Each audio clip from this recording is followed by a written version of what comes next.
వినుకొండ నియోజకవర్గంలో వైసీపీలో వర్గపోరు తారస్థాయికి చేరింది. వైసీపీ ఆవిర్భావ దినోత్సవం రోజునే 2 గ్రూపులుగా చీలి వైఎస్ఆర్కి నివాళులర్పించారు. వినుకొండ మాజీ ఎమ్మెల్యే నియోజకవర్గ ఇన్ఛార్జ్ బొల్లా బ్రహ్మనాయుడును తొలగించాలని సజ్జల రామకృష్ణారెడ్డికి ఫిర్యాదు చేశారు.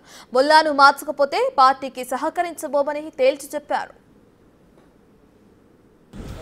వినుకొండకి సంబంధించి 5 మండలాలకు సంబంధించి వైఎస్ఆర్ కాంగ్రెస్ పార్టీ కార్యకర్తలందరూ కూడా ఏకోన్ముఖంగా మరి ఇప్పుడు వైఎస్ఆర్ కాంగ్రెస్ పార్టీకి సంబంధించి వినుకొండ నియోజకవర్గ ఇన్ఛార్జి గారిని మార్చాలని, మొత్తం ఇన్ఛార్జిని వేయాలని చెప్పి కోరుతూ మరి అందరూ కూడా వెళ్ళి మరి సజ్జల రామకృష్ణారెడ్డి గారిని కలిసి ఇక్కడ ప్రస్తుతం ఉన్నటువంటి ఇన్ఛార్జి మరి ఏదైతే బొల్లా బ్రహ్మనాయుడు గారిని ఖచ్చితంగా మార్చాల్సిందని చెప్పి అందరూ కూడా వారి సమస్యలని అక్కడ విన్నవించుకోవడం జరిగింది.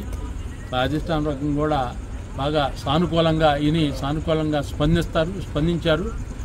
మళ్ళీ కూడా ఈ కార్యక్రమం ఇక ముందు కూడా కొనసాగుతుంది.